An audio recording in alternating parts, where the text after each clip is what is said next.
நண்பர்கள் அனைவருக்கும் வணக்கம். இந்தியா செஞ்ச ஒரு மாசான வேலை இப்போ சீனாவும் அமெரிக்காவும் அலறாங்க. இது மட்டும் இல்லாமல் சீனா அமெரிக்காவுடைய கண்ணில் விரலை விட்டு ஆட்டி மண்ணை தூவி இந்தியா ஒரு மிகப்பெரிய ஒரு சம்பவத்தை செஞ்சிருக்காங்க. இதை கண்டுதான் இப்போ இந்த இரண்டு நாடுகளும் பதற ஆரம்பிச்சிருக்காங்க. இதை பற்றிய தகவலையும் அதே போல இரண்டாவது செய்தியாக திடீர் பதற்றம், ராணுவ அதிகாரிகளுடன் உடனடியாக மீட்டிங் போட்டிருக்கிறாரு. அது மட்டும் இல்லாமல் உடனடியாக உத்தரவு ஒன்றையும் போட்டிருக்காங்க. இதனால பதற்றம் அதிகரிச்சிருக்கு. இது எங்க என்ன அப்படிங்கிறதையும் அதே போல ரஷ்ய அதிபர் புட்டின் இருக்கார் இல்லையா, அவர் ஒரு பக்காவான ஸ்கெட்சை போட்டிருக்கிறாரு. இதனால பதற்றத்துல உலக நாடுகள் இருக்காங்க.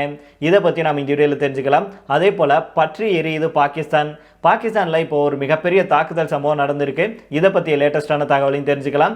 அதுக்கு முன்னாடி நம்முடைய சேனலை சப்ஸ்கிரைப் பண்ணாம பாக்குறீங்கன்னா மறக்காம சப்ஸ்கிரைப் பண்ணிக்கோங்க. புதுசா நம்முடைய வீடியோ பார்த்துட்டு இருக்கீங்கனாலும் கீழே இருக்கும் சப்ஸ்கிரைப் பட்டனை தட்டி சப்ஸ்கிரைப் பண்ணிக்கோங்க. பல நண்பர்கள் சப்ஸ்கிரைப் பண்ணாமலே நம்முடைய வீடியோக்களை பார்த்துட்டு வரீங்க. யாரெல்லாம் சப்ஸ்கிரைப் பண்ணலையோ உடனடியாக சப்ஸ்கிரைப் பண்ணிக்கோங்க. உங்களை தான் நண்பர்களே. வீடியோக்குள்ள போறதுக்கு முன்னாடி உங்க எல்லாத்துக்கும் நன்றியை தெரிவிச்சுக்கிறேன். பல நண்பர்கள் உங்களுடைய கருத்துக்களை தெரிவிச்சிங்க கமெண்ட் பாக்ஸில். ஒரு சில நண்பர்கள் என்ன சொன்னீங்க அப்படின்னா, நீங்க படிக்கிறீங்க தான், அதை கொஞ்சம் ஃபாஸ்டா படிச்சுட்டு போயிடுறீங்க, அதனால பார்க்கறதுக்கு இன்ட்ரெஸ்டிங்கா இருக்க மாட்டேங்குது, கொஞ்சம் ஸ்லோவா நிறுத்தி நிதானமா பேசுங்க அப்படின்னு சொல்றீங்க. நாம அப்படிதான் பேசுறோம், ஆனா எடிட்டிங்ல கட் பண்றோம் இல்லையா, அது தொடர்ந்து வரவும் உங்களுக்கு ஃபாஸ்டா தெரியுது. அதே போல நம்ம சவுண்டா பேசுறதுனால அது என்ன ஆயிடுது, ஃபாஸ்டா வந்துருது. முடிஞ்ச அளவு என்னால குறைக்க முடிஞ்ச குறைச்சு நான் உங்களுக்கு நிதானமா நல்ல செய்தியை கொடுப்பேன் அப்படிங்கிற நம்புறேன். அதனால நம்பிக்கையோட நம்முடைய சேனலை பாருங்க. இப்போ வாங்க வீடியோக்குள்ள போயிடலாம். நம்முடைய இந்தியா சீனா அமெரிக்காவுடைய தூக்கத்தை கெடுத்திருக்காங்க அப்படின்னா உங்களால் நம்ப முடியுதா? அதுதான் நண்பர்களே நடந்துட்டு இருக்கு. இந்தியாவுடைய இந்த ஒரு வளர்ச்சி பிடிக்காம தான் சீனாவும் அமெரிக்காவும் கங்கணம் கட்டிட்டு எப்படியாவது இந்தியாவை மட்டுப்படுத்தி அடங்க வைக்கணும் அப்படின்னு பல வேலைகளை செஞ்சுட்டு இருக்காங்க. அதாவது நம்முடைய இந்தியாவில் அதானி குழுமம் இருக்கு இல்லையா, இவங்க உலக அளவுல ஒப்பந்த பணிகளை தைரியமாக செஞ்சுட்டு வர்றாங்க.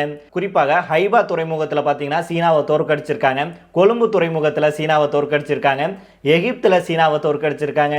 அதே போல இறுதி போட்டியில ஐரோப்பாவுக்கான இந்தியாவுடைய நுழைவாயில அதானி துறைமுகங்கள் கிரீஸ்ல இருக்கும் கவாலா, ஓலோஸ், அலெக்சாண்ட்ரு போலி துறைமுகங்களை வாங்குவதற்கான இறுதி விவாதத்திலையும் இருக்காங்க. ஏதென்ஸ்க்கு அருகில் இருக்கும் கிரீஸுடைய பைரேஸ் துறைமுகத்தை தன்னுடைய ஐரோப்பிய ஏற்றுமதிக்கு பயன்படுத்துவதற்கான வாய்ப்பையும் இந்தியா ஆராய்ச்சிட்டு வர்றாங்க. அது மட்டும் இல்லாமல் இந்த ஒப்பந்தங்கள் முடிஞ்ச உடனேயே ஐரோப்பாவுக்கு இந்தியாவுடைய மத்திய போக்குவரத்து மையமாக கிரீஸ் மாறிடும். மும்பையிலிருந்து யுஏஇ கடல் வழியாக ஐக்கிய அரபு எமிரேட்ஸ், சவுதி, ஜோர்டான், இஸ்ரேலுடைய ஹைபா துறைமுகம் வழியாக ரயில் போக்குவரத்தும் தொடங்க இருக்கு.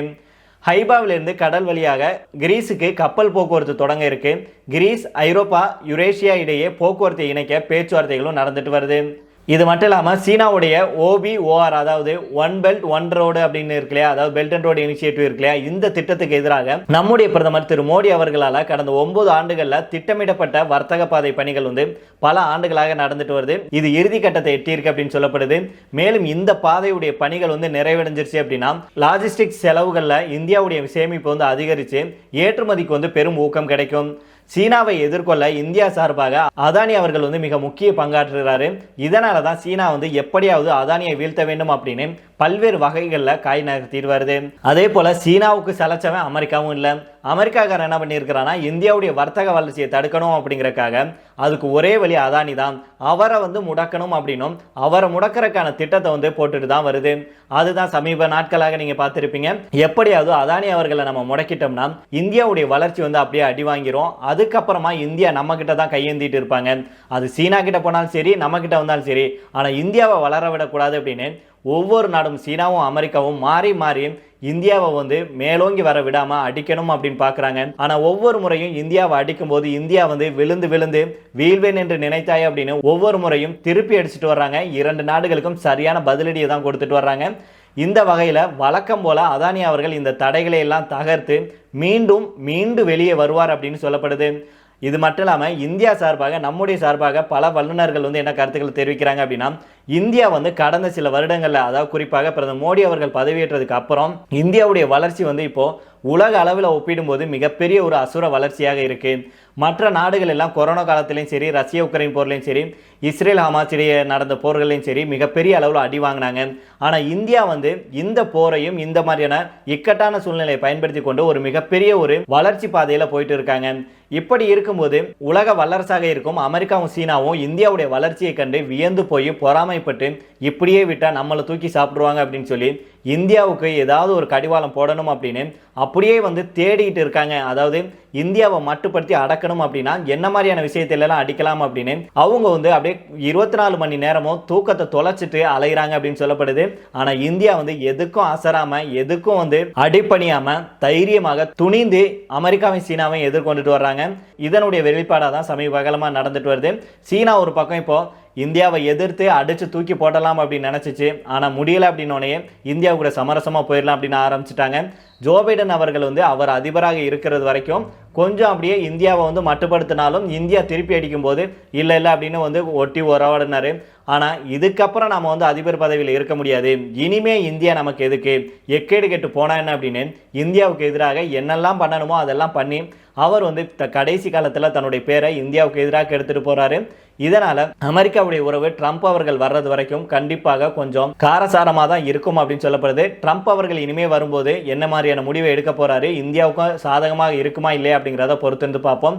இதை தொடர்ந்து பதற்றமான இன்னொரு முக்கியமான செய்தியை பார்த்துடலாம்.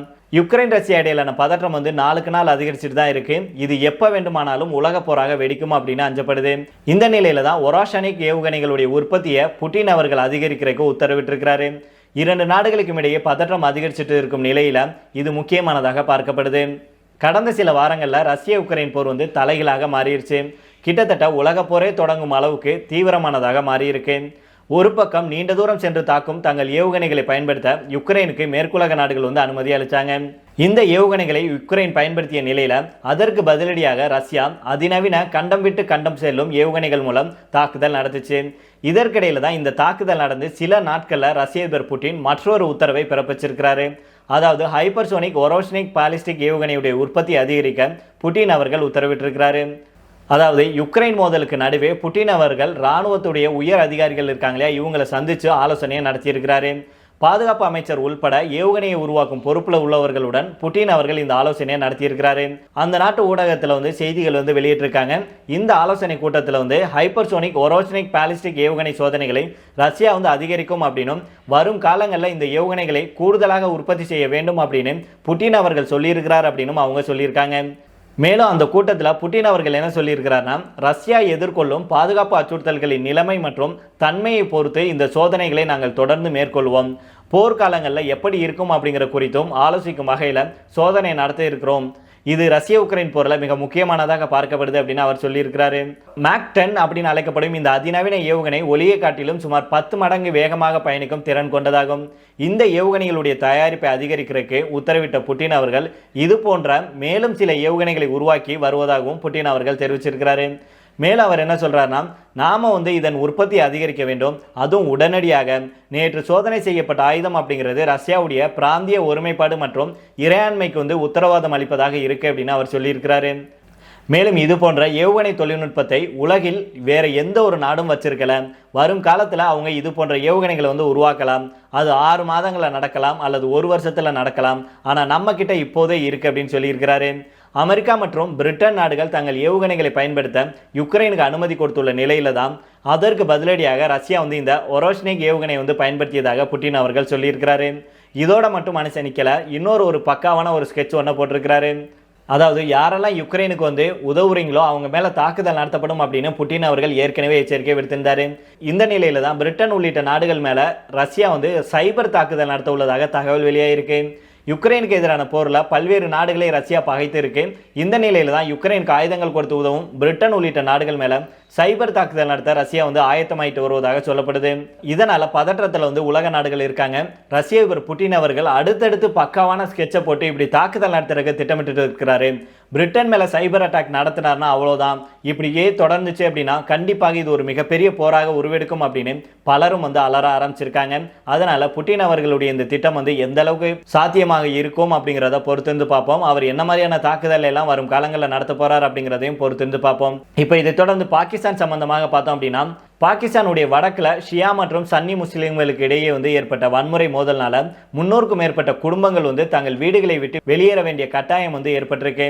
அதாவது ஆப்கானிஸ்தான் எல்லையை ஒட்டி இருக்கும் கைபர் பக்துன்வா மாகாணத்தில் கடந்த சில மாதங்களாக பார்த்தீங்கன்னா மதவெறி வன்முறை வந்து நடந்துச்சு. இதில் 150க்கும் மேற்பட்டோர் வந்து கொல்லப்பட்டிருக்காங்க. வடக்கு பாகிஸ்தான்ல சன்னி மற்றும் ஷியா முஸ்லிம்களுக்கு இடையே ஏற்பட்ட வன்முறை மோதல்னால 300 குடும்பங்கள் தங்கள் வீடுகளை விட்டு வெளியேற வேண்டிய கட்டாயம் ஏற்பட்டிருக்கு. சனிக்கிழமை நடந்த இந்த புதிய மோதல்ல 32 பேர் இறந்திருக்காங்க. பாதுகாப்புக்காக இன்னைக்கு காலையிலிருந்து சுமார் 300 குடும்பங்கள் ஹாங்கு மற்றும் பெஷாவருக்கு இடம்பெயர்ந்திருக்காங்க அப்படின்னு ஒரு மூத்த அதிகாரி சொல்லியிருக்கிறாரு. மேலும் பல குடும்பங்கள் மாகாணத்துடைய குர்ரம் மாவட்டத்தை விட்டு வெளியேற தயாராகிட்டு வருவதாகவும் தெரிவிச்சிருக்காங்க. இந்த பகுதி ஆப்கானிஸ்தானை எல்லையாக கொண்டிருக்கு. இது தற்போது தலிபான்களுடைய பயங்கரத்துடன் போராடுகிறது அப்படிங்கிறது குறிப்பிடத்தக்கது. மற்றொரு மூத்த அதிகாரி என்ன சொல்லியிருக்கிறார்னா, ஷியா மற்றும் சன்னி சமூகங்களுக்கிடையே பல இடங்களில் சண்டை தொடருது. சனிக்கிழமை நடந்த மோதலில் கிட்டத்தட்ட 32 பேர் உயிரிழந்தோம் அப்படின்னு சொல்லியிருந்தோம் இல்லையா. இதில் பார்த்தீங்க அப்படின்னா 14 பேர் சன்னிகள் மற்றும் 18 பேர் ஷியாக்கள் அடங்குவார்கள் அப்படின்னு தெரிவிக்கப்பட்டிருக்கு. செப்டம்பர் மற்றும் ஜூலை மாதங்களில் போர் நிறுத்தம் அப்படின்னு அழைக்கப்படும் ஜிர்கா அல்லது பழங்குடி கவுன்சிலுக்கு பிறகு முடிவடைந்த மோதல்களில் டஜன் கணக்கான மக்கள் கொல்லப்பட்டிருக்காங்க. பாகிஸ்தானுடைய சுதந்திர மனித உரிமைகள் ஆணையம் ஜூலை முதல் அக்டோபர் வரையிலான காலப்பகுதியில் மத மோதல்களில் 79 பேர் இறந்துள்ளதாக சொல்லியிருக்காங்க அப்படிங்கிறது குறிப்பிடத்தக்கது. இந்த நிலையில தான் இந்த வன்முறையினால பாகிஸ்தானை இப்போ பற்றி எரிய ஆரம்பிச்சிருக்கா. இங்கே இருக்கும் மக்கள் என்ன செய்யறதுன்னு தெரியாம திகைத்து போய் அவங்க வீட்டை விட்டு வெளியேற வேண்டிய கட்டாயத்தில் இருக்காங்க.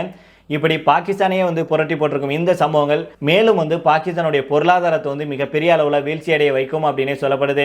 அதனால பொறுத்திருந்து பார்ப்போம் ஷெபாஸ் ஷெரீப் அவர்கள் இதை எப்படி கையாள போறார் அப்படின்னு.